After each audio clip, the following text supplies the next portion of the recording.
And so that one of the other things, again, is like in design reviews, we often look for the bad stuff. It's also nice, like if you're the designer on the team, but you're new to a product and you thought, let me just do like, a fresh eye design review.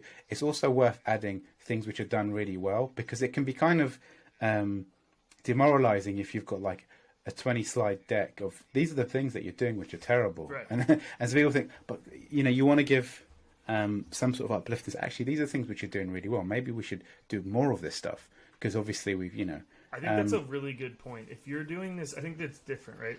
If you're coming in as a consultant and you're working with a client versus like you're a designer at a company and you're working with your peers, basically.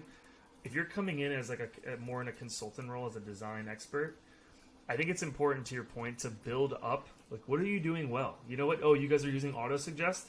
That's awesome.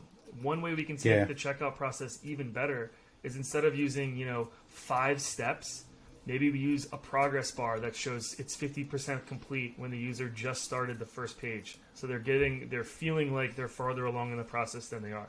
That might be something that's easy to A/B test. Because I agree, like I think the number one mistake that junior designers will make when working with companies or they're consulting for the first time is you overwhelm people, and then you know who's immediately going to be defensive to that?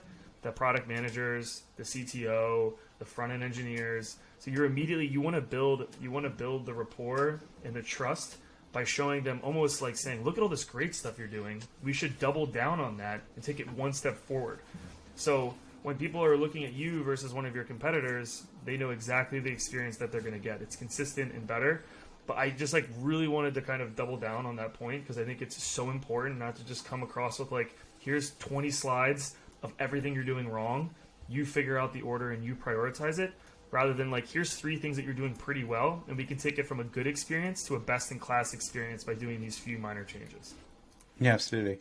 Yeah, no, I think, you want to, because again, to convince someone to make design changes, often there's a cost that comes with these design things, like an engineering cost. And you want to make sure that you're building up a trust relationship, because these things only happen with trust.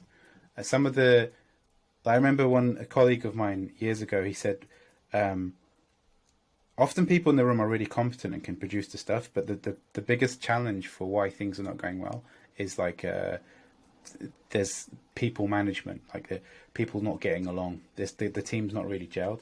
So like doing something that can at least uplift can actually help convince people to do the changes that you want to do. So I think it's just, even from a human point of view, just point out the good things. And also it allows you to see, like, sometimes